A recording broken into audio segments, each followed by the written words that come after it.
It's the KQ Morning Show, 92 KQRS. I'm Steve Gorman. This is the KQ Morning Show. It is Tuesday, November the 14th. Good morning. How's everybody feeling? Zepp, you with me? Rocking and rolling, man. That's what I like to hear, rocking and rolling. You could have said swinging. That would have worked. You could have said grooving. Yeah. Also applicable for this time of day. If you're already rocking and rolling, then you're a step ahead of me, brother. All right, well, I'm saying it. I don't know if I'm feeling it or not. I think I'm getting a cold, man. Is that time of year? Sure. Sound phlegmy. That's a bit of a letdown Yeah, to start definitely today. not phlegmy. Super, super dry. I need some phlegm. I'll drink a nice cup of phlegm this morning. Well, I got a phlegm monster named Chauncey sitting right here. Come on over. Come here, and, Chauncey. Give me a big kiss. Yeah, he's gotten more phlegm than you would ever need. Great. I'm going to start the day on kind of a bummer note. I want to talk about letdowns. I've already started the day with a big rush of adrenaline and then an immediate letdown, and I'll explain. Uh-oh. I got to work this morning and there was a package in my mailbox. There was a little envelope, like a padded envelope, and I was like, who's this from? And it was a return address from San Francisco, and I opened it, and I pulled out a small paperback book, and there's no note other than a sticky note on the book that says in big letters, read this. And I look in the book, and I look in the envelope, and there's not a note saying, hey, Steve, it's so-and-so. Thought you might like it. There's nothing like that. And I'm like, read this. And it's a book, and the book is called... with the apostrophe S, Dick's Joke. Like a guy named Dick is going to tell a joke. And it's a book about stand-up comedy, apparently. And I'm reading it, and I'm like, this is so weird. And it's very nice penmanship, by the way. The envelope is addressed by hand. And I look at the return address, and it's from San Francisco. And I'm like, who do I know in San Francisco that's sending me a book without a return note? I look at the address, and I'm like, Market Street. Wait, hang on. What is that? I Googled the address. It's from Twitter headquarters. Oh, there you go. 1355 Market Street, Suite 900. And my first thought is, well, it's probably not from someone at Twitter, because as far as I know, I've never known anyone that worked at Twitter. Why am I getting this book? And I'm thinking to myself, well, this is kind of weird, but also it's kind of intriguing. I got a person, someone's reaching out to me from the ether. Maybe it's I don't know, maybe it's a stalker. Maybe it's something weird. Yeah. Maybe it's something crazy. Maybe this is something. And then I show it to Tony, and he goes, yeah, I got the same thing. Yeah.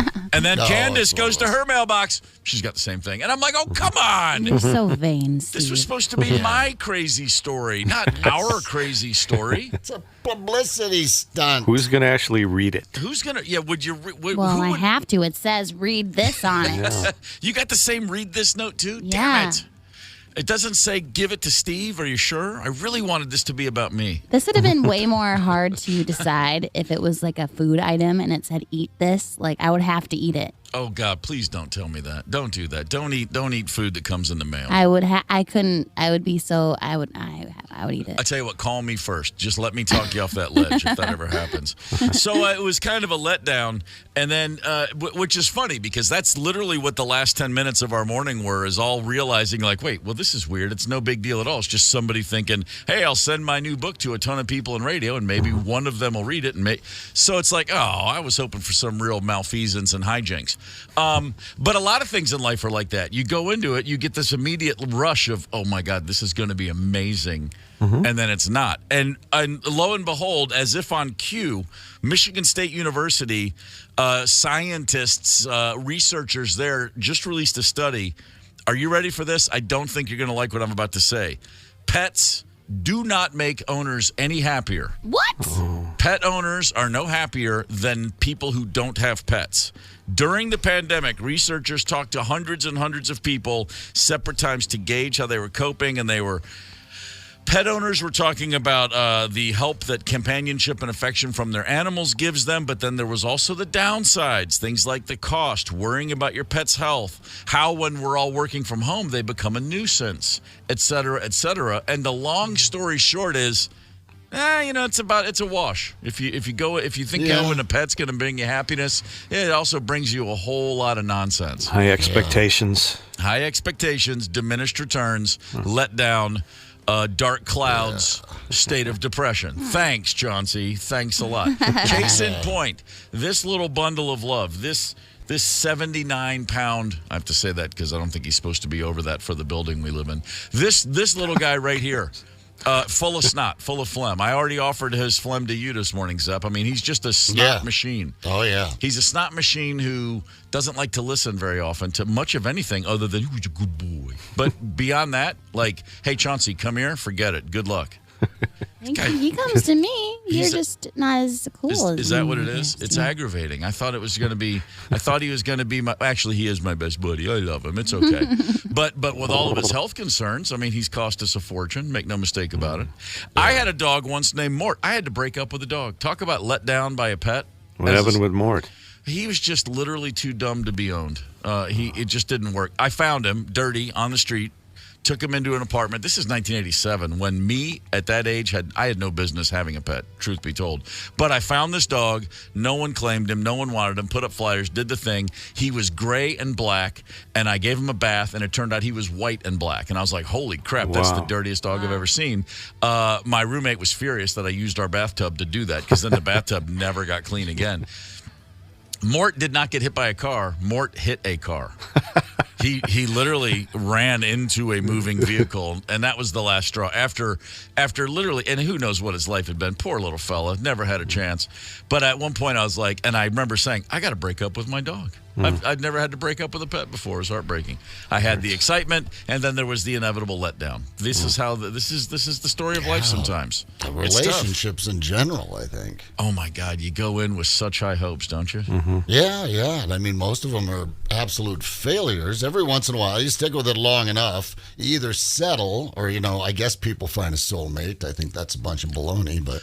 Well, I dated a girl in college. We were very close. She was not only my girlfriend, she was like my best friend. We really, really had a great thing going until we didn't. And it really started to unravel as she was approaching graduation. I was a year behind her, and she started having those, well, what are you going to do with your life conversations? And I'm like, what are you talking about? I'm doing it. I'm doing it right here. I'm hanging out. I'm playing a lot of basketball. I'm not going to class, and it's working great. Yeah. Christmas of what was her senior year of college, my junior, I'm in Baltimore with family, and she had sent me a Christmas present, like UPS'd it way ahead of time, which back in the 80s, that was like saying she'd gone to the moon as far as I knew how the world operated. I couldn't believe that at Christmas in Maryland, I had a gift from my girlfriend back in Kentucky. And I opened it, and it was a pair of khakis and a dress shirt. Hint, hint. I didn't see that as a hey, Merry Christmas, I love you. I saw it as you need to get your act together, mister. Here's what I want you to become. That's the worst mom gift ever. I've never flipped on someone quicker in my entire life. Right. I was like, this is over as soon as I see this person again. And then a long-range plan. Then we had to drive. Long story short, then we had to take a road trip from Philly to Nashville the next week. Not a good time. Not happy times. Right. As I was like, you don't understand the dark cloud that's in my tortured artist's soul. Khakis. Yeah, it was ugly. From one moment, I had my life partner, soulmate, and then I had someone buying me khakis. It was over. Did you try them on ever just to see if they were comfy? God, no. I was not. No, I never took it out of the box. Yeah. They'll often give you a rash. Oh, Putting man, them on. that On would the have given me inside. a rash. I would have broken out in hives. Make no mistake about it. I was with a wonderful woman who was just hilarious and fun, and then she went to London to be a nanny, an au pair for a family, and I started getting 14, 16-page letters, single-spaced, about Jesus and the Bible and the way. And Wait, she went to England and found Jesus? Yes, that's where he was. Wow. It's those old churches, they're inspiring. I guess so. Something about it. I don't know. God, the build-up from everything. See, and now we don't even like our pets. Go figure. Well, they don't like us. Yeah, maybe that's what it is. They're dependent on us. I don't know. I don't know what it is. It's a need kind of thing, As soon as someone else comes in and starts feeding them, Candace was talking about it. You pet Chauncey, and suddenly he's your dog for about 5 minutes. Yeah. Well, the truth, anywhere. I do hear myself say on a regular basis when people fuss over him, I'm like, I can come back and get him in a couple days. Feel free. You see how you like a dog who sneezes all over your whole house every hour. Yeah, things that aren't cut out. Aren't cut out. They're not what we expected them to be. I always thought going backstage at a concert, that was the biggest thing. Fans, I want to go backstage. Sure. Can I go backstage? We're willing to sleep. We're willing to do just about anything, to humiliate ourselves, degrade ourselves, to get backstage and get back there and you go, this is boring. Oh, Unless it was Van Halen on the 1984 tour, you're sitting around with a bunch of vacuous ass kissers. The musicians, usually very detached, often bothered by you even being there, having to meet anyone. Just a 1,000-yard stare, just I have 2 hours a day where I'm going to be excited, and the rest is just mind-numbing baton death march to the end of this tour. Well, it's a Tuesday. Maybe it's a good day for things that didn't live up to your expectations. Way overrated. Maybe you're thinking about one right now this morning. Why the hell don't you share it with us? 651-989-ROCK. Maybe we'll get excited about your call and then find out it just wasn't cut out. It just wasn't all that. You beat me to it. I was going to say it's going to be really a bummer if no one has any good ones for us. Yeah, right. No, we want to hear from you this morning. Let's piss and moan together. No, we're just thinking about things like, how is that cleaning, Ultimately, just an exercise in futility. Anyway, I'm rambling on. We have a Mike Evans Hollywood Report to get to here at 6:30. Oh, and please, 651-989-ROCK. Something that's overrated in your life. Hang tight. Me love beer. It's the KQ Morning Show, 92 KQRS. I'm Steve Gorman. This is the KQ Morning Show, Tuesday, November the 14th.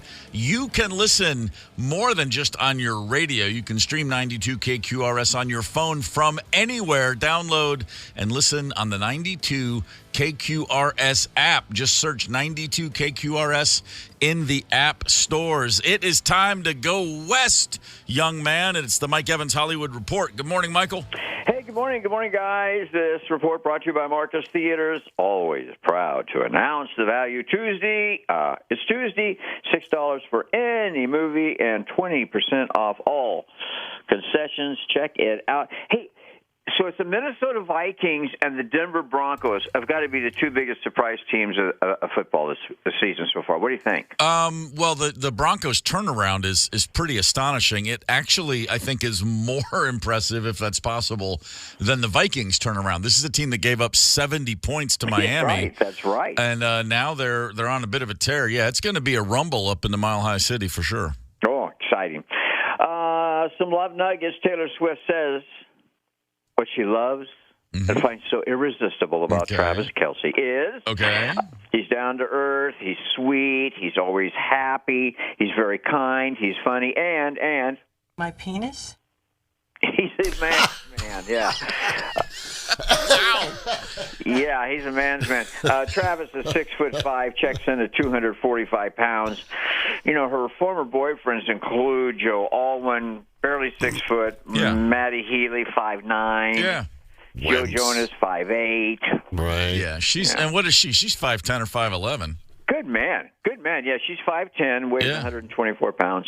No, yeah, that's enough of that. I don't know if that's 124. And I mean, she looks amazing, but 5'11", that's more than $1.25. Yeah. Setting the record straight, Reese Witherspoon and Kevin Costner, they're not dating. I don't know where that rumor started. I could have shot that down. I got people in the Witherspoon camp. Movie news. I don't. I just wanted to hear myself say that. No one even questioned it. Amazing what you can get away with on the air. It is. Prediction. I think this Napoleon movie starring Joaquin Phoenix is going to be huge. I saw the trailer. I'm in. I'm going to go. And you're going to learn a lot of things about Napoleon that you probably didn't know. The dude was a perv. That checks out. For one, he lost his virginity to 4 prostitutes at the same time. That also checks out. Sure. He had very, very odd names for his wife Josephine's private parts. Okay, sure. I can see it. Napoleon never bathed. Oof. Boy. He was very kinky. He was madly in love with his wife Josephine, but she was going out on him after a week after they were married. Well, sure. No one wants to marry a guy like that. Okay, now take a firm grip of your steering wheel, everybody, for the last one. Oh boy. And after Napoleon's death, his Johnson was cut off and passed around in a jar to powerful leaders. Sure. My penis? Yeah, absolutely. Oh yeah. There's a whole plot line on Succession about that. So, with that said, Steve, will you go see Napoleon? No question. I'm down. I bought stock in Joaquin a while back. I just can't. Even if I don't like the movie, he's always great. He's the best actor in Hollywood right now, my opinion. Well, there's a strong shot. Okay. Yeah.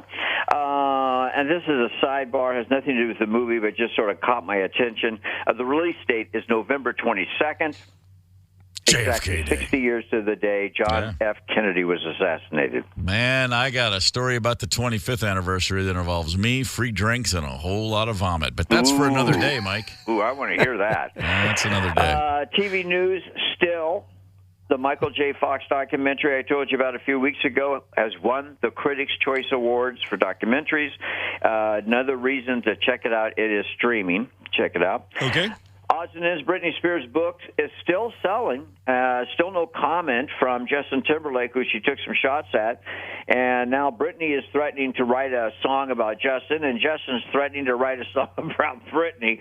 Oh, please, let it go. Please. JT ain't never going to do a thing about this. Absolutely he's not. Way beyond something from 20 years ago. Exactly. And finally, so Robert De Niro's company lost $1 million lawsuit last week. That was really about Robert De Niro harassing and berating his assistant for 11 years. De Niro testified in his own behalf. The jury did not believe it. A lot of people will tell you, big actor, but big jerk, too. Give him a script and he's amazing. But, God, just think about the interviews you see with him. He's stiff. I can see him not working a jury too well. Yeah, exactly. So what's going on in Minneapolis, St. Paul? What's going on? So far, nothing. I mean, it's just too damn early to know. I mean, any day I get into the studio without, a fender bender, I feel like I've already won the game. I gotta come right through campus, Mike. These kids, they don't know what they're doing. They're driving like lunatics. They need your guidance. They do. Yeah. Have a great day. We'll talk to you tomorrow. See you. Right on, Mike. Who, baby? Candace, I'm not degrading Britney on any level when I say JT's beyond that. I didn't say you were. You gave the. Well, I just think that he would do that because he did that already in 2008. Right. Again, 2008. That is 16, 17. That's a long time ago. What makes you think that he's matured? I think he's got advisors that he actually listens to. Maybe. We'll see. We'll see. And they're saying, hey, dude, seriously, let it go. Don't worry. It's we'll fine. See. I mean, I'm just suggesting to you, I don't think that he's going to get too whipped up about it. Hey, we mentioned earlier in the show a Michigan State study that said dogs and pets, generally speaking, don't necessarily make you any happier. It's a bit of a wash because, the love you have for your pet, you got a lot of other things that come up, and it kind of, evens out. So it's like maybe not the greatest thing in the world. Check this out. A 71-year-old man in Colorado went missing while hiking in the San Juan National Forest in August. He's been found, sad to say, no longer with us. Right. But his Jack Russell Terrier was with the body for 2 months, waiting for rescue. Oh, my God. The Jack Russell Terrier. Eating well, I assume. Finney did. Yeah, no, trust me. That guy was the cold weather kept him fresh. No, they found the body, and the dog was with him when he was recovered. The dog's been returned to the family. And so, I mean, the dog didn't save his life. So, again, there's that wash. You know what I mean? Like, it's not as good as you think because, you didn't save the man. You didn't let him know he was getting lost in the woods. Should have grabbed him by the scruff of the neck and pulled him free. That's what I'm saying. So, okay. Maybe he was lost because of the dog. On the one hand, great loyalty from Finney, but yeah, thank you, Zach. You chased that. The dog went after a weasel. He saw some sort of forest weasel, and he chased him, and now we have this. So yeah, it's all even at best with these damn pets of ours. All right, let's look back. How about a history lesson? Sports, music, history. Remember where the past comes alive. Oh, I remember this one. In 1993, on this day, Don Shula, still coaching the Miami Dolphins, won his 325th NFL game. He became the winningest coach in NFL history. He retired a couple years later. Don Shula still more wins than anyone else, 347. Bill Belichick is only 16 games behind him. Do you think he's going to catch him? I would say no. It doesn't look like it. I don't think it does. And by the way, here's another fun fact about Bill Belichick, who 5 years ago, I was arguing vociferously that he's the best coach ever by a wide margin. Without Tom Brady, Bill Belichick's record is 82-98. Yeah. That's worse than Rex Ryan, Lovie Smith, Norv Turner, and Jack Del Rio as head coaches, percentage-wise. Jack Del Rio. Oh, The my linebacker, Minnesota Vikings. 16 wins, though, because coaches, Kraft's not going to get rid of him probably anytime soon. If he does, he'll go somewhere else. I think he's got another 10 years left in him. Oh, I don't know. There's a lot of chatter about Kraft maybe being ready. ready. Yeah, but Belichick will go someplace else. Somebody will hire him. Hell, maybe it'll be the Vikings after they're done with O'Connell. They better have a quarterback, clearly. They better have a great quarterback. Yeah. It's the KQ Morning Show, 92 KQRS. Zep, Tony, Candace, and Steve Gorman are the KQ Morning Show. 92 KQRS. We started the day talking about things that are kind of a letdown because, that's how pets come across, at least according to a study from researchers at Michigan State University. People with pets are no happier than people without pets. Go figure. I don't know if I really buy into that. I mean, they didn't take into account, are you a pet lover to begin with? All those kind of things. I can't imagine my life without pets. I can imagine sleeping a lot better. Yeah, right. Right now, the Gorman family, we're down to 1 dog, 1 cat, and they both end up on the bed. Even if Chauncey starts on his own bed, when I wake up in the middle of the night, it's because he is laying on my feet. And I can't move in my sleep. That's a little annoying. Yeah. If it's not him, then it's Milo the cat who's walking over my body as I sleep. Kind of unsettling. So sleep habits aside, I'm okay with the pets. I'm still trending green flag in my life as a pet owner. They're somewhat like children, I guess. I mean, obviously we have a bit more of a commitment and probably an unconditional love for a child that might not go as deep as a pet, but pretty deep. My oldest Taylor has a devil dog. This thing has eaten more makeup and things around. We did that show about what dogs eat. This is a 1 dog show. We could just, of the things he eats. And in fact, she has nothing left in her apartment. It's just all packed away. Worse than any toddler, but they're inseparable. She loves that dog. I love that dog. I'm glad I don't own that dog, though. So sure. I get it. They're a lot. They can be a lot. But, where else do you get that unconditional companionship? Not from human beings. Well, I mean, you do. Not on that rarely. level. Well, the human beings never look at you and go, no, put the socks in the hamper. They don't say that. Your pets don't say that. Yeah. Right. You have your soulmate, your partner in life or whatever. You've got to give back. Dogs, you can be selfish. You can, just scratch them every once in a while and feed them, but they probably give us more than we give them. I don't know. Candace, how long have you had Gigi? She is 7. And what's the angriest you've ever been at that animal? I've never been angry at her. She's done, if she throws up. It's usually my fault if those things happen. I should have noticed that she ate something weird, or it was you made her do shots. I was a bad dog mom that she's barfing or has diarrhea or something. It's not her fault. It's not her fault. She loves Fireball whiskey. I don't know. This is interesting. I think that Gigi gives me a sense of responsibility. So if I didn't have her, I probably could have more fun, but I'd probably also be way more in the depths of destruction. Wow. So thank you, Gigi, for keeping our Candace on the straight and narrow. Yep. Fair enough. Tony, Lulu's how old? We've had Lulu 3 years, so she's 4. Hadn't had enough time to really piss you off then. No, she doesn't piss me off. She's got that little stuffed animal face.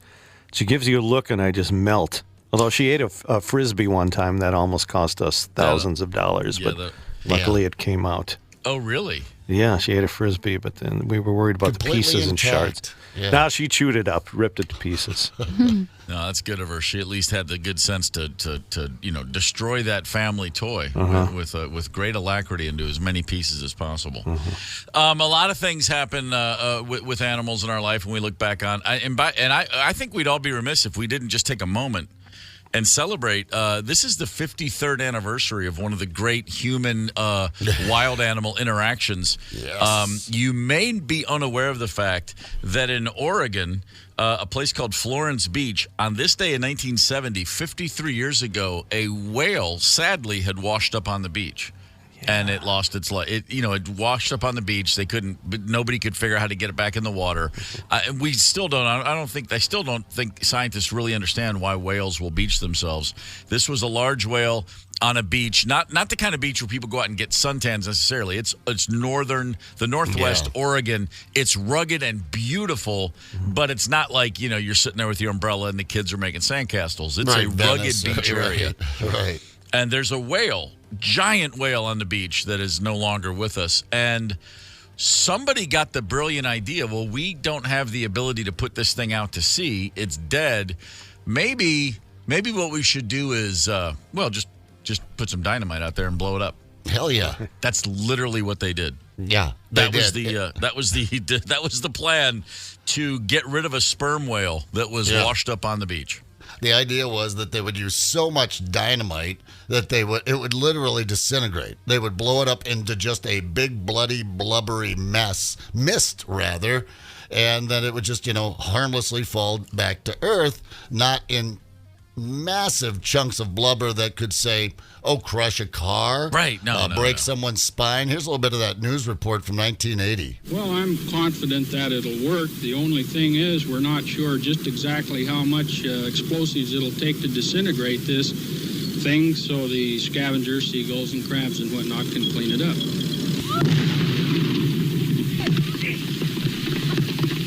Our camera stopped rolling immediately after the blast. The humor of the entire situation suddenly gave way to a run for survival as huge chunks of whale blubber fell everywhere. A parked car over a quarter of a mile from the blast site was the target of one large chunk. The passenger compartment literally smashed. Everyone on the scene was covered with small particles of dead whale. Yeah, this car is totaled. I mean, it looks like you dropped another car on top of it. In fact, you dropped about 300-pound pile of blubber from a whale a quarter of a mile away. That is not Les Nessman, and that is not WKRP in Cincinnati reporting on turkeys. My God, I thought they could fly. That's a real story. That's 1970 in Oregon, and yes, the footage could. There's a YouTube link where you can see the footage.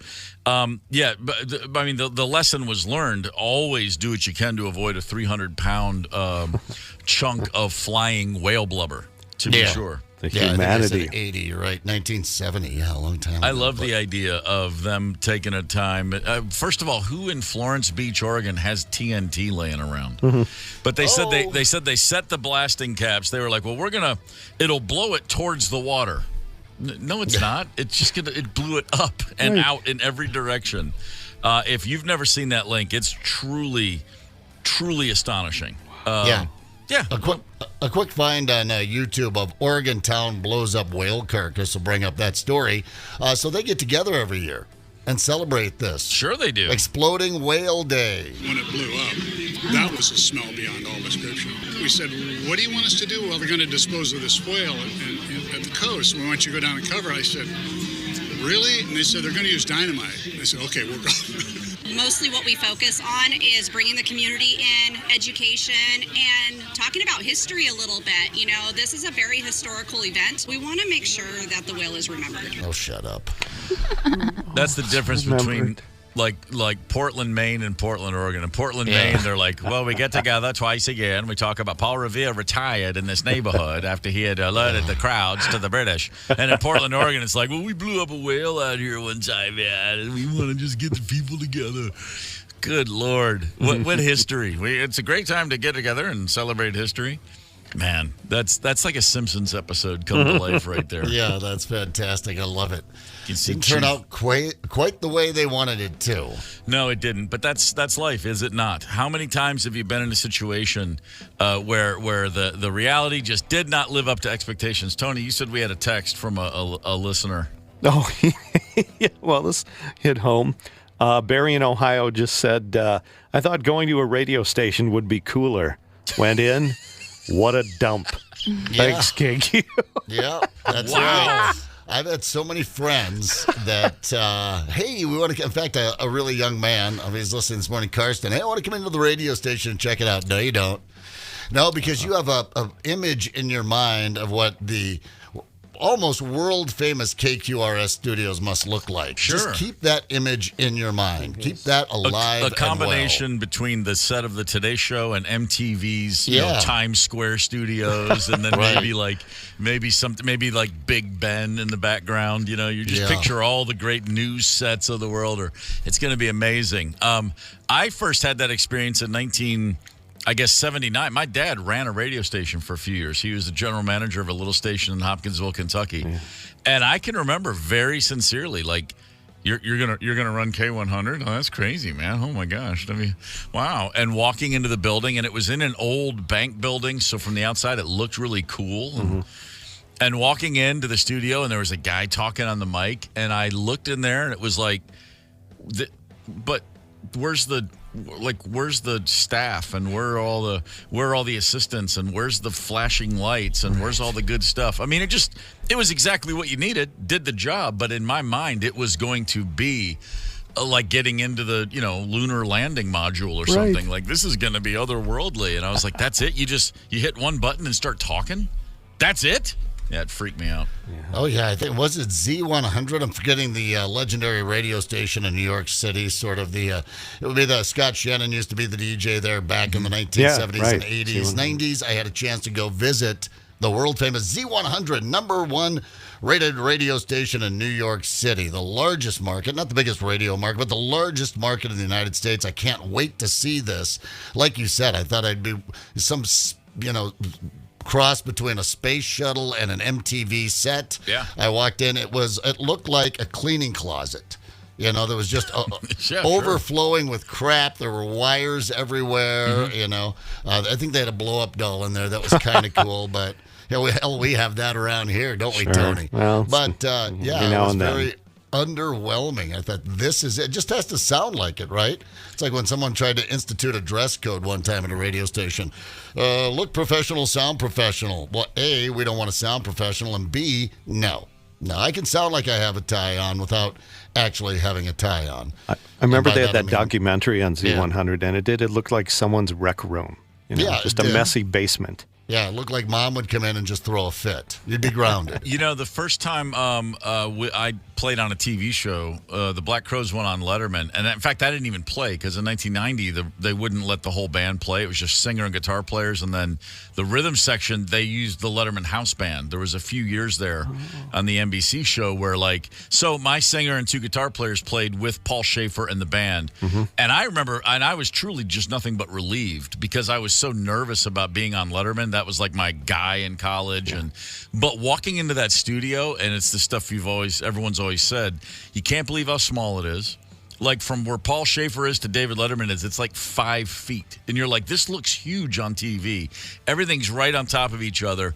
And everybody working there, I really thought I was walking into Wonka's Chocolate Factory. Oh my God, David Letterman's studio. I was so excited. And it's just a ton of people with walkie-talkies and headsets and clipboards, and they're just going about their business like they're working at 7-Eleven.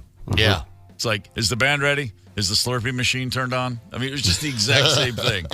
And I was like, wow, this is just their jobs.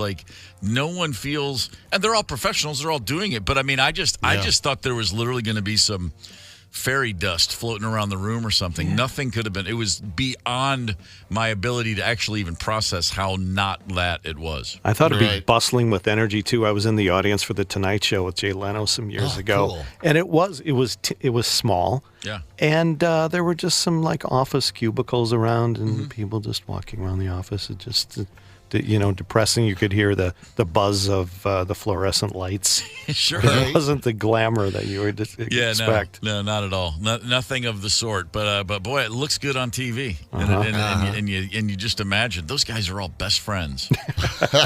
Not so much. Right, exactly. I mean, do Dave and Paul Schaefer, they have dinner together every night? Do they live together? But they have houses next door. They must be best chums. They must be. Kind of like the Eagles, like a band like that. They must all just love each other so much. I just saw a picture of the Eagles this morning. They were talking about the big shows, of course, Friday and Saturday night, and they have a picture of, this would be Hotel California era, with Joe Walsh there, and they have Glenn Frey standing next to guitarist. Come on, help me out. Don Felder. Thank you. Standing next to Don Felder, these guys are standing and laughing at each other, just smiling. Sure. When you know they hated each other's guts. Oh, God. Maybe in that moment there was but you know how you kind of put it together.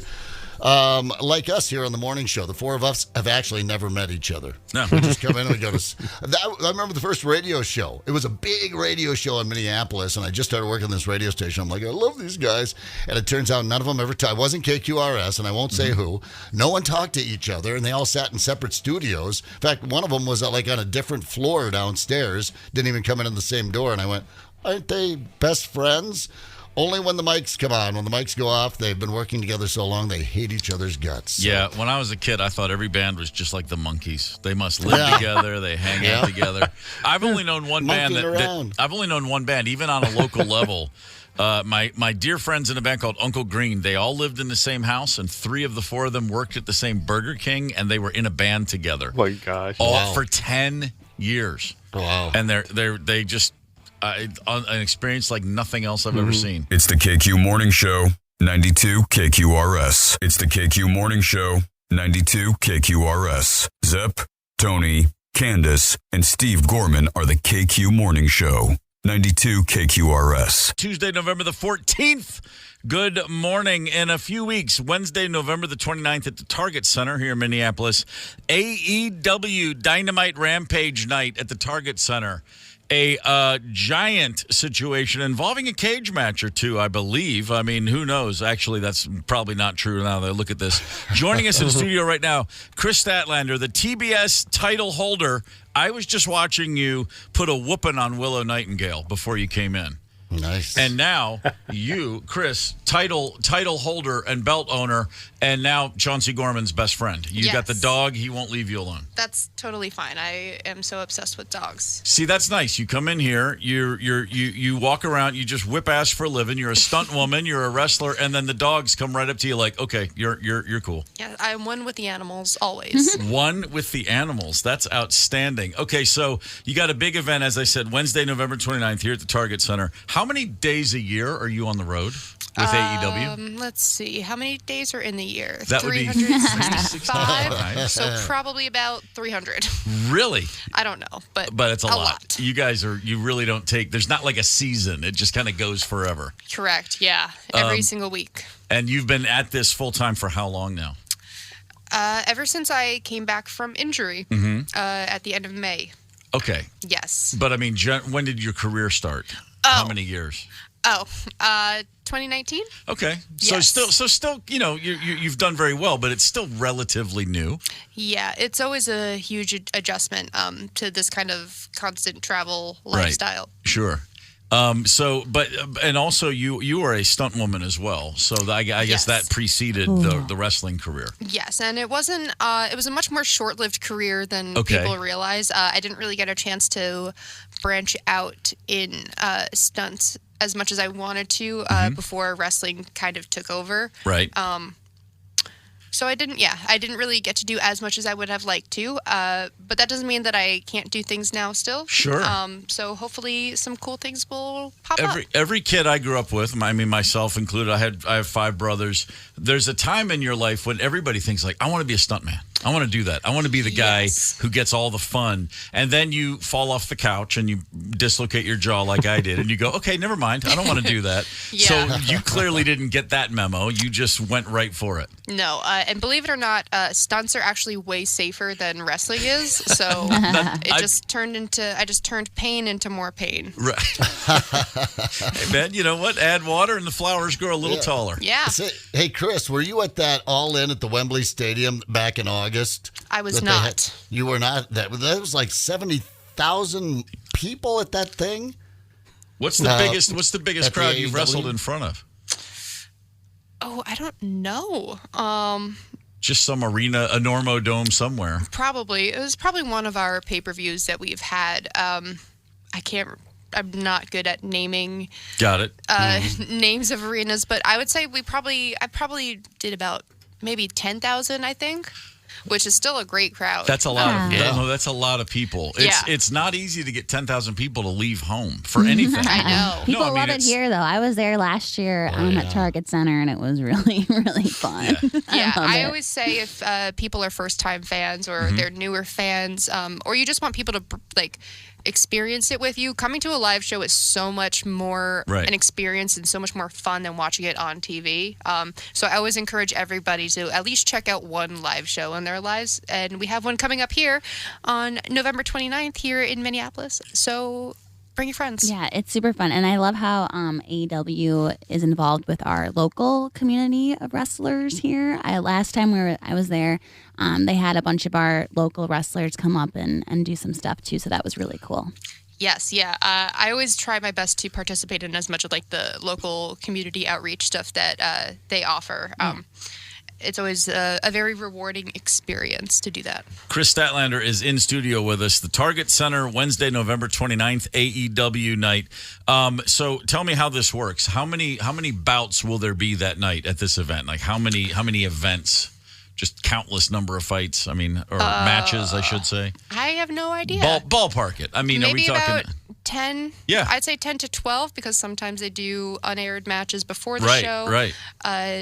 It's 2 hours of Dynamite and then another hour of Rampage. A lot of bang for the buck is what we're getting at. Yes, 2 hours a lot of variety. A lot of Rampage. Chris, what's your finisher move, and could you explain it to us? It's a cradle tombstone, and I call it Night Fever.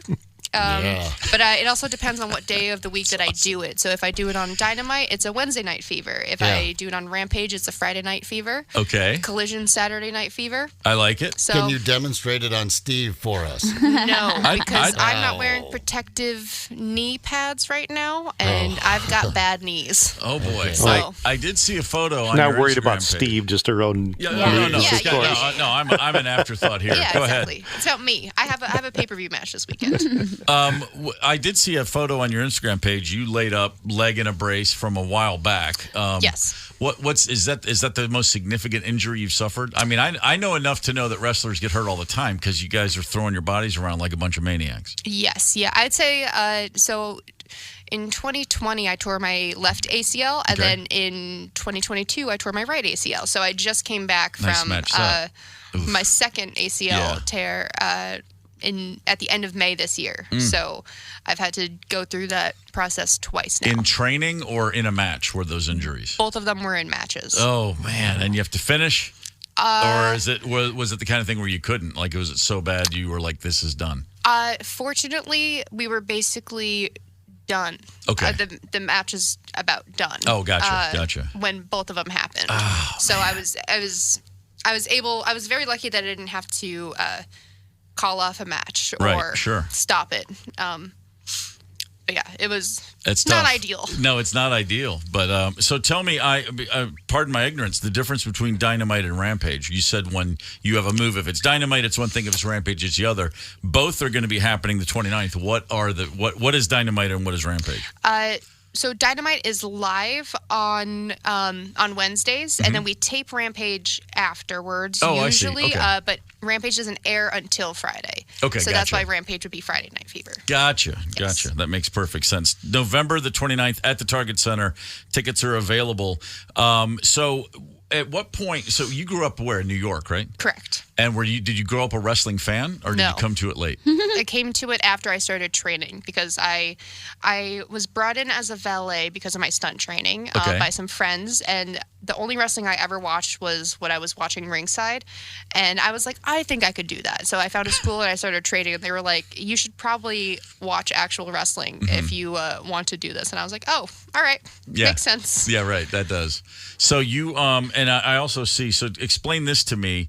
First female graduate of Create a Pro New York. That's a wrestling school, I guess. Yes. So that's when at some point somebody said, these guys will teach you how this works. Yes. My Create a Pro, the school that I trained at, that opened in 2014, I believe. Okay. I started training there 2016. All right. And wrestling's training is hard, and not everybody that signs up, most people don't make it through because they don't realize how physically taxing and intense the training is. Right. And I was the first female that made it through to a successful enough point where they thought that I was good to go, where they considered me a graduate.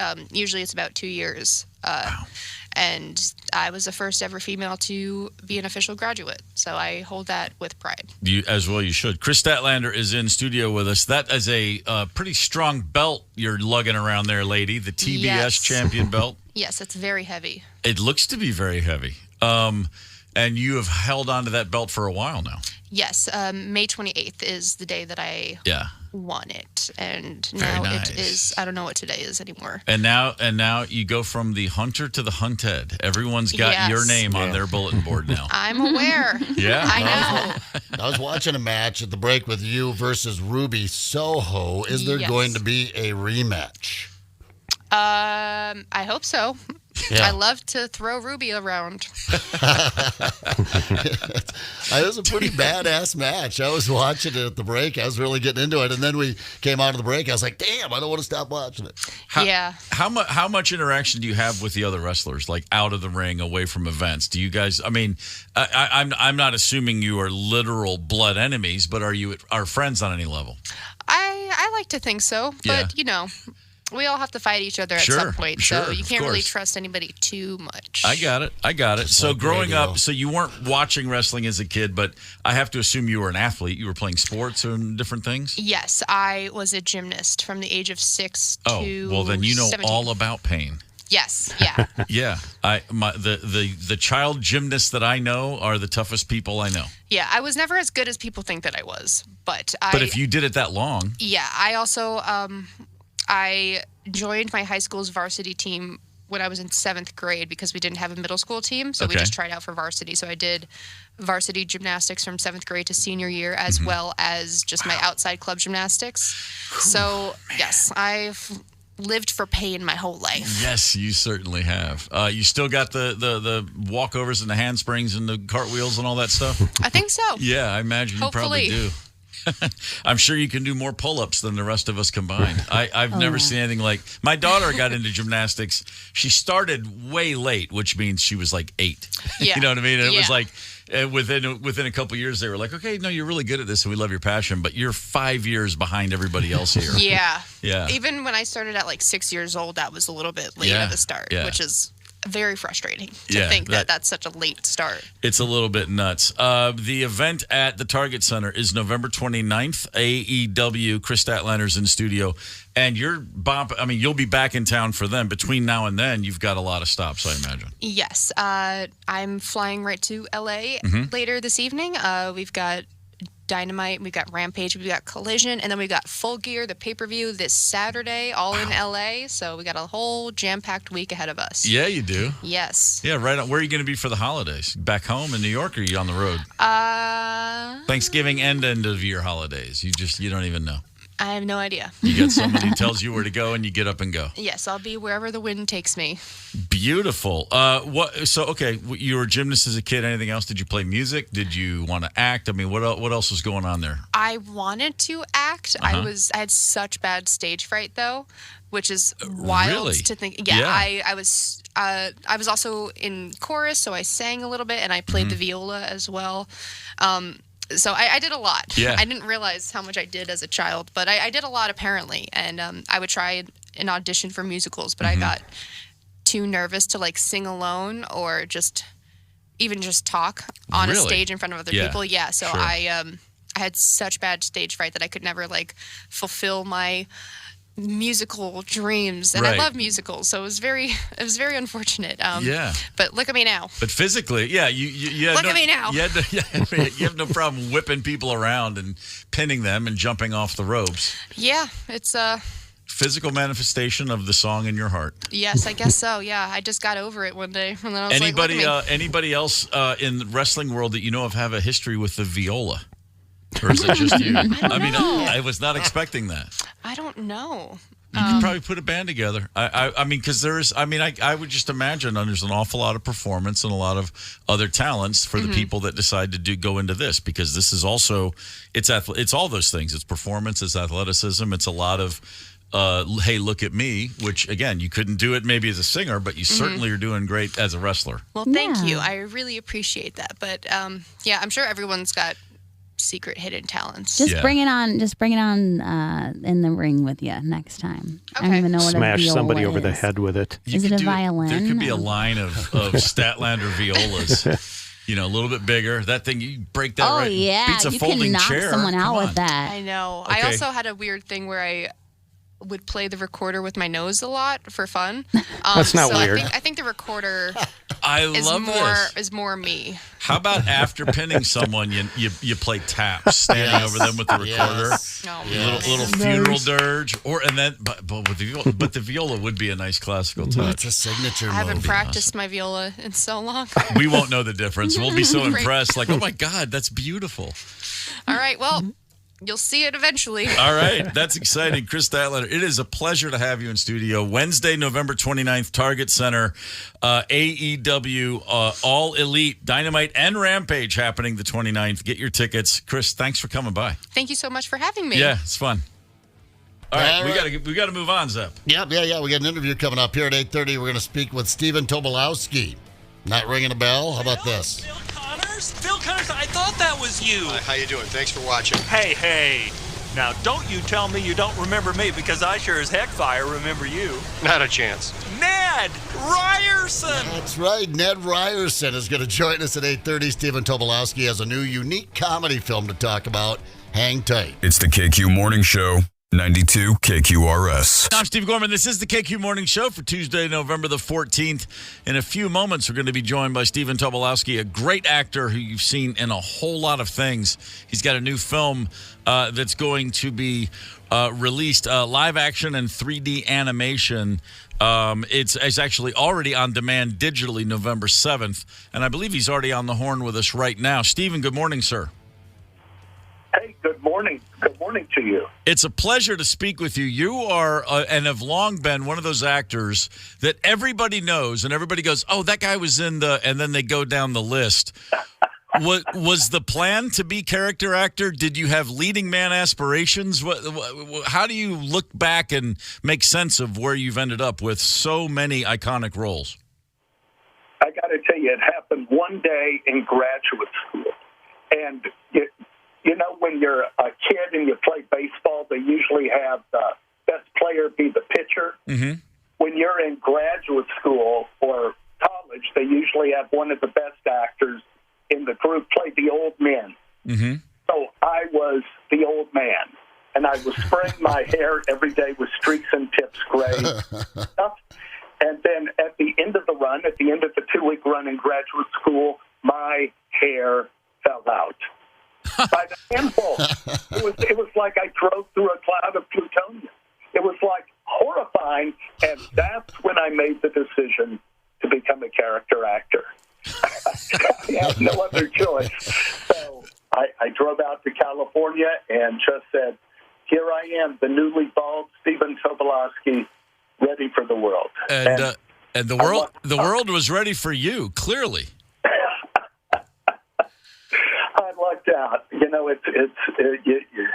what can you do? You roll the dice, and you just have to be at the right place at the right time. It seems to be right place at the right time an awful lot over the course of my movie and TV watching life. And you now have a new film, Love Virtually. It's available digital and on demand as of November 7th. I've just seen the trailer. I will admit I have not seen the whole movie.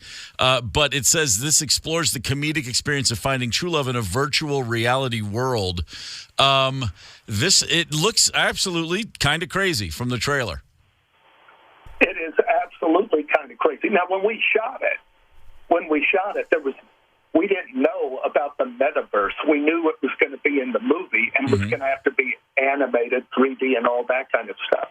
But we didn't know that. Cherry O'Terry and I, we just did our live acting scenes, and it was at the height, at the very beginning of the pandemic, when people were dying.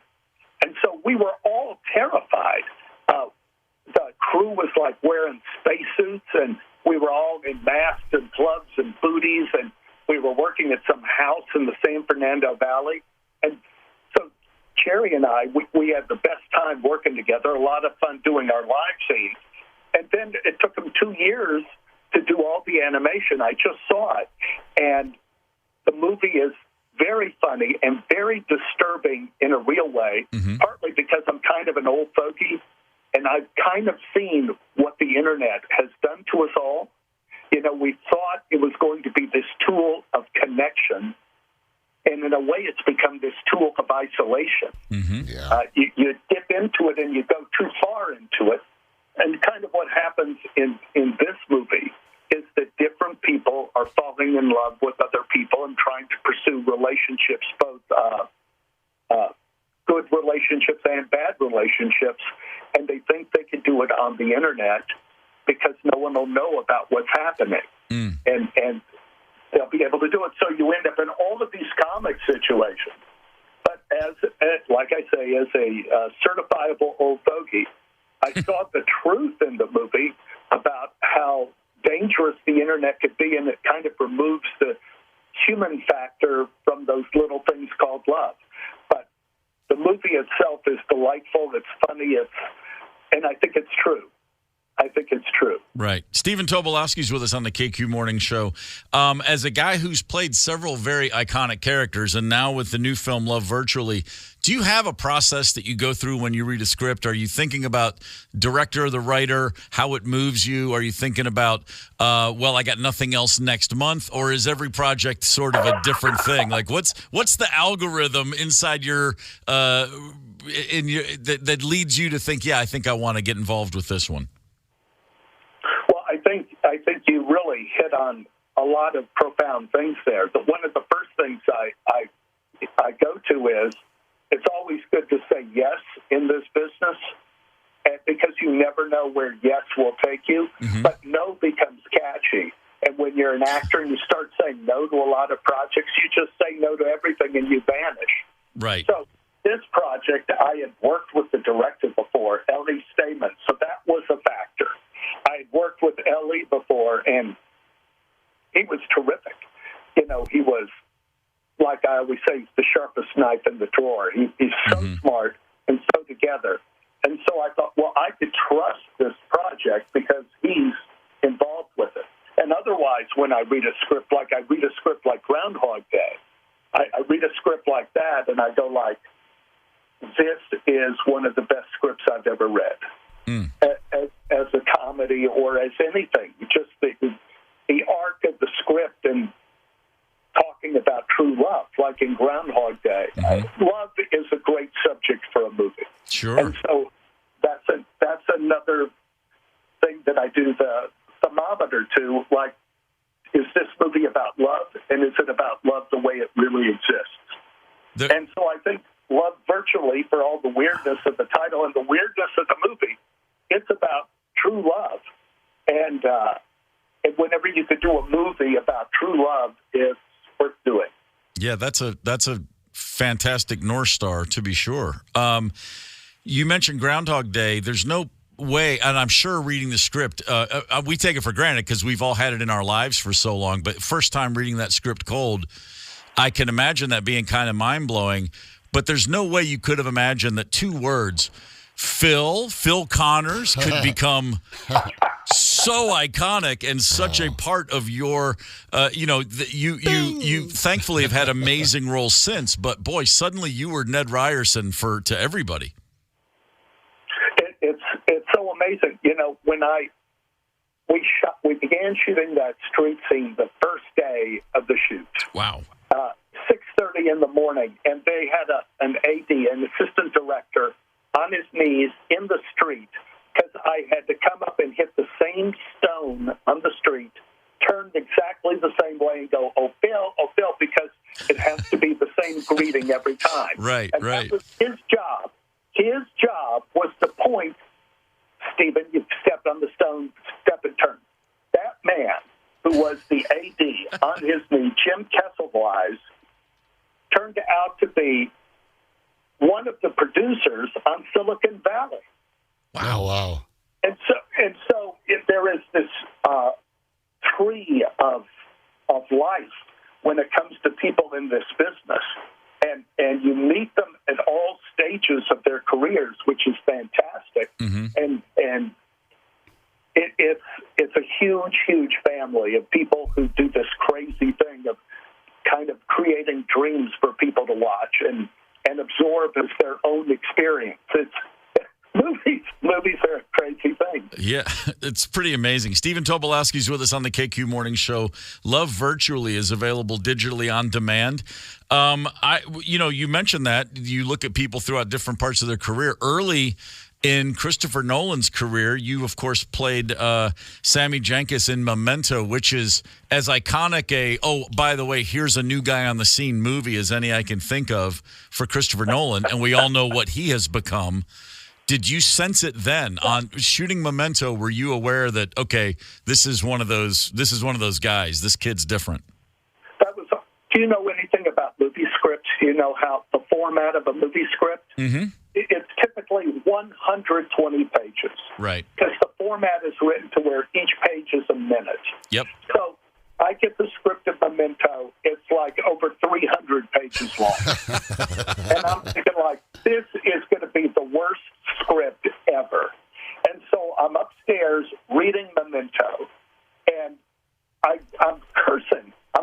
I'm halfway through. I'm cursing, and Anne comes up and goes, "What? Is it terrible?" My wife, Anne. I go, "No. Right now, I'm halfway through it, and it's the best script I've ever read. But I know it's going to flop. I know it's going to let me down because I got another 200 pages to read." Oh my gosh! So I finished the script and threw it across the room. Annie came back upstairs and said, "What? Terrible?" I'd go, "The best damn script I ever read in my life." Wow. And the reason it was so long was that Chris, in writing the script, wrote what the camera saw, and each time if you remember the movie, oh yeah, each scene is shot in almost exactly the same method. And so Chris describes all that in the script. And I remember I walked in to meet him, and I said, "You're going to have a lot of people in this city when they read this script who want to be in it, but I want to be Sammy in the movie because I will be the only person you see that has actually had amnesia in their life." Oh, really? Had amnesia. And I told him the story. I had a kidney stone, and they took me to Cedars-Sinai, and they used an experimental drug on me to anesthetize me, which they do for big people. Like, I'm 6'3", so what they do is they give you this drug, and you're awake, but you forget. You experience the pain, but you forget it. But it's like a general anesthesia to where they say, "Okay, Stephen, get on the operating table." And you do it, and then you forget it. So, like any anesthetic, it took several days after the surgery for it to wear off. And I would be back at home, and I would be born in this minute, bam, and I would have a half-empty glass in my hand, half empty of water. And I wouldn't know if I had drunk half of the glass and was finishing it, or if I was going to fill it up again. I had no idea what I was doing. For about 3 days, I was like born at this moment. And that was exactly the experience of amnesia. So Chris dug that story, and I ended up getting to play Sammy Jenkins. That was fantastic. That story is incredible. I love that. You never know what you're going to bring to the set, I suppose, what skill set is required, but that's a pretty good one. Yeah, it's crazy. So, okay, I got to ask you one more thing, just because, like Memento and Groundhog Day, something I just loved, and I imagine similarly when reading the scripts for Deadwood, you had to have just been scratching your head going, where did this guy come from with this dialogue? That is absolutely exactly what I thought. Where did this guy come from with this dialogue? I remember one of the first things, I went to school with Powers Booth. Okay. Powers and I both went to SMU. Wow. And Powers got his daughter, Paris, a job being one of the prostitutes in the saloon. Now, when I was back in school at SMU, Powers and Pam just had Paris. And so I'd go over to Powers' house and play cards, and then helped diaper Paris. You know, she was just barely crawling around, now she's playing a prostitute in this bar, and David Milch wanted her to be the woman that I have sex with in a bathtub. And so here I am having virtual sex with a woman who I had previously diapered when she was like 2 months old. Oh my God! And, I mean, who could make something like? And Paris was going like, "Oh, Stephen, I'm so nervous." I said, "Sweetheart, you don't have to be nervous about anything. Just pretend this is like your dad and his friends, and we're all drunk in a hot tub together. Nothing's gonna happen. Don't worry about it. Oh Nothing's going to happen." She's brilliant, but I mean, you get these crazy stories all the time from show business because it's so nutty because you're trying to simulate life and a story in a world that don't really exist. Yeah. Wow. Stephen Tobolowsky, the film Love Virtually is now available digitally on demand. I can't thank you enough for taking the time. It's a real pleasure to hang out with you. Thank you, sir. Oh, my pleasure. Thank you so much. You got it. That guy's light. I mean, you look at his entire IMDb. Like when I saw we were going to have him, and I'm sure like I immediately went Groundhog Day, Memento, Deadwood, like first three. But then you look at the list, and it's so many more movies, so many more TV shows. You're like, oh, this guy's been in a million things, and clearly. Still, what a zest for life, and what just how much he's such an animated guy. I love that talking with him. Go figure. So many layers, and that the amnesia drug. I mean, he was like the Manchurian Candidate. Right. He had no memory. Yeah, no, he got drugged and lost his memory. Yeah, and the characters he creates, being one of the great character actors working today, because he makes such memorable characters, and they're also different, which is the definition, obviously, of a character actor. But yeah, that was fantastic. I love it. My first thought was put someone on that medication and then give them a lie detector test, and they would literally be like, "What are you talking about? I didn't have my kidney stones last week. What are you, nuts?" That's fantastic. Also, a little surprised to find that Love Virtually went into production. They started filming that, he said, at the beginning of the pandemic when it was, all just unknown and wild and fearful. So that would have been 2020. This movie, as you watch the trailer like I did, and you did, it's ahead of the curve then, but right in the curve right now. Perfect for now. You got a couple in therapy because one of them has fallen in love with an AI-generated character online. I mean, that kind of stuff is happening right now. Exactly right. Love Virtually. I'll check it out. You can catch up with the KQ Morning Show if you ever miss it. We have a lot of fun, a lot of interviews like the one we just had with Stephen Tobolowsky. Anywhere you get podcasts, anytime you want. And, of course, the podcast is sponsored by our friends at Candace, Devani's Pizza, Devani's, and Hot Hoagies. Yeah. Devani's making Candace speak with her deep voice for years now. I loved Bonnie's. Except for right then. You went high that time. All right, fair enough. You're unpredictable. Yeah. I could have Devani's for a Thanksgiving meal. That's how much I love Devani's. Okay. Maybe I will this year. Holidays. I'm thinking about holiday food, all the delicious things we're going to be putting in our bodies, turkey and all the fixing, pies, booze. Sure. Of course, the holidays also come with warnings from doctors about what we like to put in our bodies. As one doctor we'll all hear from at 9 o'clock, alarmingly, it's not about what we put in our mouths, though. Yeah, we're going back there like we did last week. A doctor with a warning, a holiday warning, about don't put that in your body. We'll hear from the doctor himself here at 9 o'clock. Hang tight. I have no idea. It's the KQ Morning Show, 92 KQRS. Zep, Tony, Candace, and Steve Gorman are the KQ Morning Show. 92 KQRS. It's Tuesday, November the 14th. Man, what a show we have already had today. Couple of interesting, fascinating guests.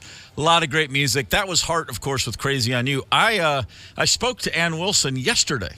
Oh, how'd that go? I spoke to Ann Wilson yesterday. It was great. We had a lovely chat late afternoon. Now, Ann called this show a couple months ago, and it was real early for her in the morning.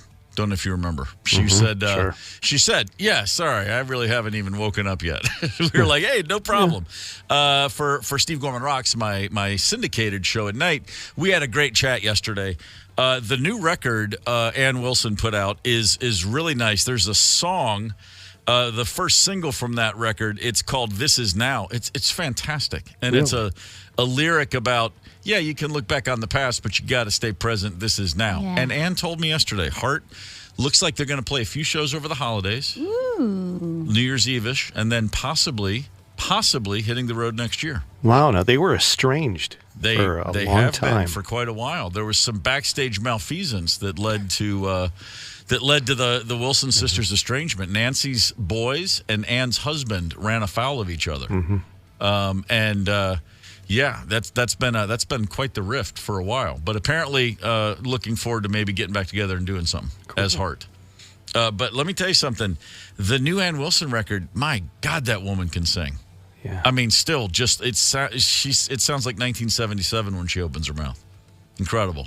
That's really nice. That's as great a rock singer that there's been. Is she humble too? She's aware of her talent. I think she's just as in fact, she's aware of her talent and also just understands that it's all about the process and just working hard. And without that, doesn't mean a thing. Tom Bukovac played guitar with her for the last few years and put her last 2 albums together as a co-writer and pseudo producer. He's a friend of mine, and Tom Bukovac's one of these guitarists who's played with everybody, like literally everybody. From Nashville, and he just holds her in the highest esteem, not just for talent, but just as a human being. Like he goes, she's just a band dude. She's just one of the guys in terms of just everyone's equal. If we're going to go do this, we're going to do it together. No diva, no nothing. And a fun fact about Ann Wilson is she and her sister Nancy throughout the 90s. As elder stateswomen from the Seattle rock scene, all the grunge bands, Pearl Jam, Soundgarden, Alice in Chains, those 2 women were very much a part of that scene as older sisters to the younger bands that followed. They both opened their homes to musicians for years. They were always there for counsel or just to jam. I mean, they were, as much as you would think grunge and Heart in the early 90s were a complete disconnect, behind the scenes, not at all. Nothing could be. It was like the exact opposite. They were still very involved with the local scene that blew up worldwide. And a refuge for those guys as they were all grappling with fame and fortune. And then you'd get home and Ann Wilson would say, well, just come over and let's smoke a joint in my backyard and chill out. Pretty great. Great. Yeah, how does that happen that you become close and respected throughout different genres? I think just once people get out there and sort of make it on their own and you start your career, you look around and realize genres is just nonsense people throw out there to make it easily digestible. At the end of the day, we're all just musicians and you're all just kind of still trying to survive in this crazy landscape. I mean, a lot of those labels and those lanes in the pool, if you will, that all dissipates in time. And they have good weed. Or at least it should. Yeah. You certainly hope that's the case. You would hope those things would dissipate, if you will. But anyway, so here it is, November the 14th, and the holidays are just about upon us. We were talking earlier in the show about things that you look forward to, things you think are going to be great. A lot of times they really aren't. This whole conversation started after we saw about a study from some researchers at Michigan State who said, hey, by the way, pet owners, they're no happier than people without pets, which is one of those, you can poke holes in it all day long, but basically it led us to think, you get that pet, you get that puppy, you get that kitten, you get that whatever, and then at some point along the way, you're like, I can't believe I have to wake up at 3 a.m. for this dog again. Things can turn sideways on you. With the holidays approaching and people doing a lot of shopping, there was a reference made to a story we touched on last week, which was, people have a lot of strange ideas with household items and what to do with them as opposed to what they're built for. Right. A lot of things end up being ingested. People swallow. Kids put things in their nose. Kids put things in their ears. A kid will swallow anything they put their hands on. And then as people age, they still like to put things in their body. And sometimes it really goes sideways. We had some emergency room stats last week that were kind of mind-boggling. And now, with the holidays upon us, a doctor, Zep, correct me if I'm wrong, but a doctor has offered a loving and respectful PSA to the adults out there. Yeah, he was in the emergency room. He shoots a TikTok video, and apparently he had, just been party to removing a foreign object from someone. Okay. And thought he would take this moment to pass along during the holidays a lot of festive ornaments and figurines and all sorts of things laying around that come out of boxes. And like Steve mentioned, maybe your curiosity gets the best of you. Don't insert it. According to the doc. So Target already has some of their Christmas decorations out, and I feel like I should stop for a moment as a doctor and give a small PSA. Do not put this where it doesn't belong. Do not put this where it doesn't belong. Do me a favor and don't put this where it doesn't belong. Or this. Or even this little one. I don't care that this is ribbed. Do not put this where it doesn't belong. Not this. Don't even think about it. Not this. Definitely not. You'll get a splinter. Anyways, happy holidays. Stay safe out there. Don't put things where they don't belong. Please. There are things that belong there. Not those. Well, then how do you have happy holidays? Just booze, I guess. Don't put things where they don't belong. It's just that simple. An ornament that looks like a little tiny Christmas tree is supposed to be an ornament that looks like a Christmas tree. I see where it could get confusing if you go down to your local sex shops. For example, I've seen a vibrator that looks like a Christmas tree. I've seen one that looks like an alligator before. You know, they get fun with them. You try to whip up your imagination a little bit, but you're not going to find them at Target. On the right there next to the ornaments or whatever. You gotta get the stuff that's specifically built for that. With no no wood, no glass. Unless it's the really highly polished. Highly polished, a heavy grade glass. You know what I'm talking about? Not like an ornament. Right. Sure. Don't insert it. When this conversation moves here, the easiest thing to imagine for me is no wood. Trust me, because boy, that just turns my stomach. Splinter. There's an old crazy farmer, Henry Palmer, who once said, we thought it was the funniest thing in the world. He had to go to the doctor, have surgery, because mom said he had a splinter in his butthole. And it turns out, those old guys that chew the toothpicks all the time? How would that come up, though, that your mom would spin that tale for the youngsters? You've got to know Dottie. She said, I said Henry, Marvin Palmer. Said Marvin got a splinter in the inside of his butthole. Don't chew, because she's a mom. Right. And you know how he got the splinter on the inside of the butthole? From chewing those damn toothpicks. He always had a toothpick in his mouth, and it went down through, and then he got the splinter on the inside out. And so that was mom saying, Brian, get that toothpick out of your mouth and quit chewing on it. You're going to end up like Marvin Palmer, and they're going to have to get a splinter out of your butthole.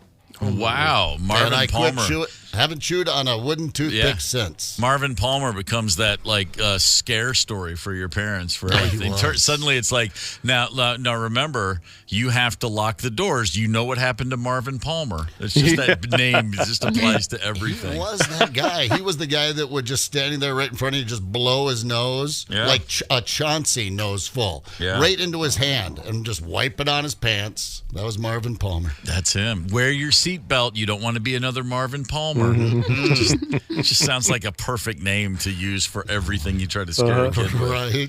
Don't eat too much turkey. You'll end up like Marvin Palmer. Which is my way of saying you might get constipated. Check this out. A company that makes laxatives has done a study about the holiday foods that cause, in fact, constipation, and it says turkey's number one.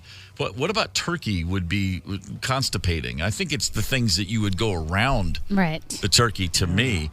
Number two is pecan pie. I could see that. Now that checks out that would slow down the pipes. If you eat a lot of it. I used to always get sick after Thanksgiving dinner when I was little. Really? I'd always have to go to the bathroom for a long time, and then all of a sudden you hear, Candace, are you okay in there?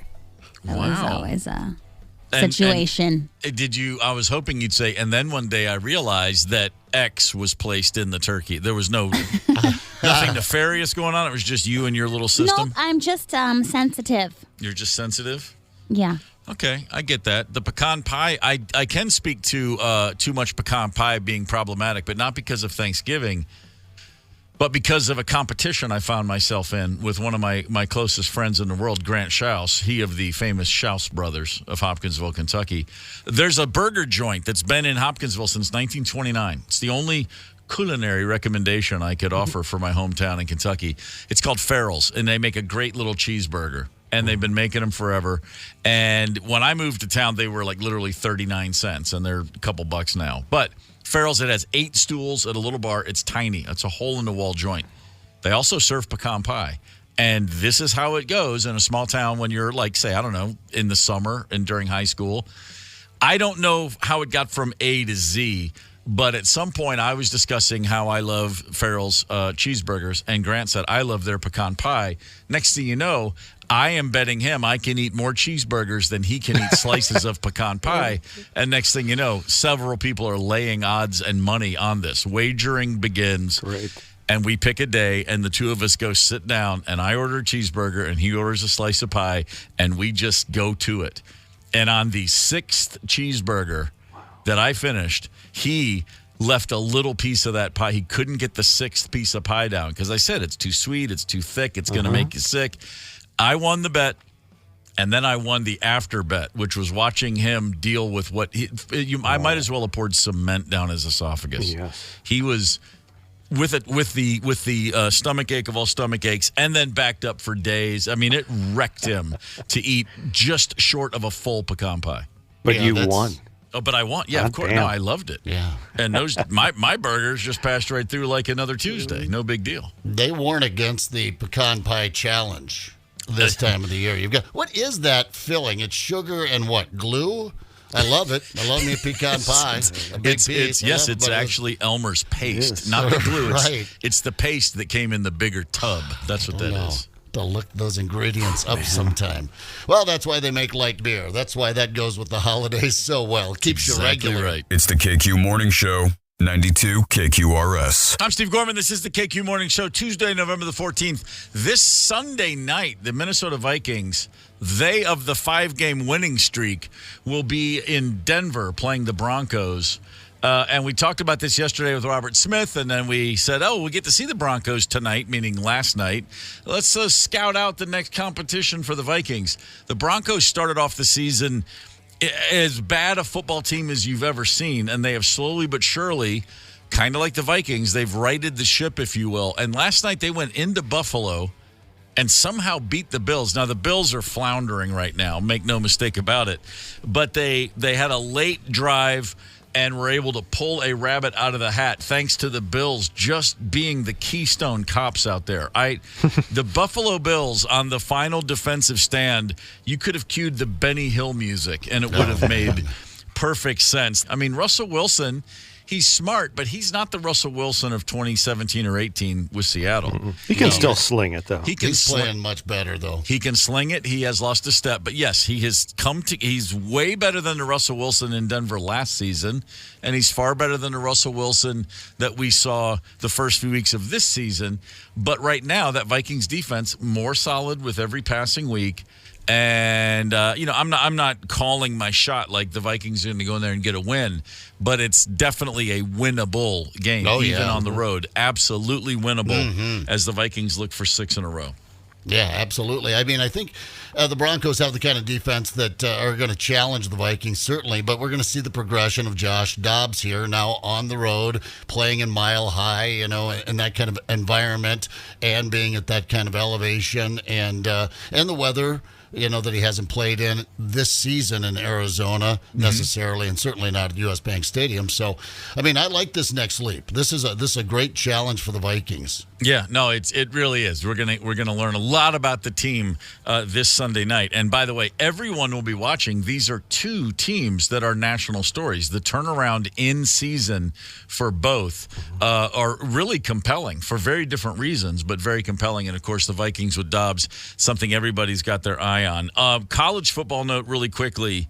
Texas A&M fired Jimbo Fisher this mid-season. On Sunday. They were like, hey, you know what, Coach? Appreciate your efforts here. We just don't think you're putting the program where we expected this to be.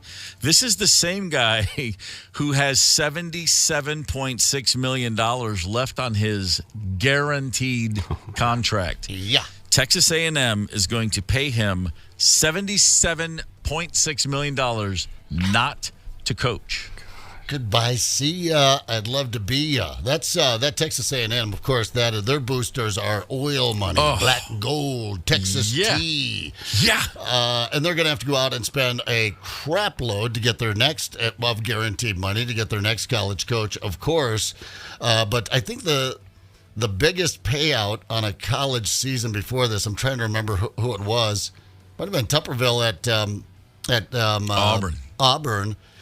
Just below 20 million, something like 17 million, $76 million to watch football from the couch for the rest of the season. For life, I don't know. Someone will be interested in Jimbo Fisher, but I'm sure there's all kinds of. Well, it's a guaranteed contract. He's getting paid, I guess, even if he goes on to coach somewhere else. Oh my gosh! Yeah, which is just mind-boggling to think about. But the other thing too is, whoever they call in to replace Jimbo at Texas A&M. So, like you said, you got all this oil money, you got all these boosters, and again, it's Texas A&M, which still it's not Texas, right? Nope. It's not. When the Texas Longhorns are even just kind of good, they dwarf A&M for interest in the state. You know, you just start looking at Texas football, and Texas A&M is second or third on the list of iconic Texas programs. They're going to pay a guy $77 million to walk away. Someone has to come in and replace him. The pressure on that coach, regardless of what he is able to negotiate as a payday, the pressure on that guy, not only are you coaching the team, but we're paying someone else $77 million to stay away. You better go in there and win quick. That's all I'm going to say. 3 sources this morning. Of course, they're not going to hire someone till the end of the season. They won't hire someone mid-season. They'll have an interim coach here. I think the defensive coordinator taking over. But the name that keeps popping up, and this is wild speculation, Deion Sanders. Not a chance. I don't think Texas. I mean, because Colorado went sideways already this season, and because he doesn't really have any problem throwing his own players under the bus when he's disappointed in them, I don't think the A&M folks would welcome that. Maybe they would. Hell, I don't know. You know, I couldn't believe they gave Jimbo Fisher that kind of a deal. So who knows what they're smoking down there? Yeah, head coaching and the SEC or Division I football isn't at all about coaching. You might not even know anything about football. It's all about recruiting as a head coach. Then you put your coordinators out there and the rest of your coaching staff. It's all about recruiting. And I guess they think Deion Sanders, but you're right. The blush is off that rose. That honeymoon is over in Colorado.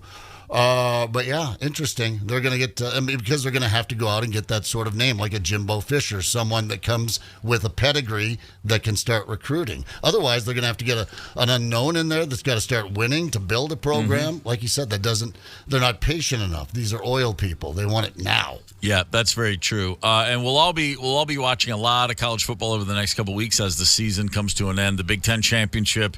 Or not the championship, but the finale. Ohio State, Michigan is always, Thanksgiving weekend. All the big rivalry games: Georgia, Georgia Tech, South Carolina, Clemson, Florida, Florida State. You have all these in-state or in-conference rivalry games. The Iron Bowl, of course, Alabama, Auburn.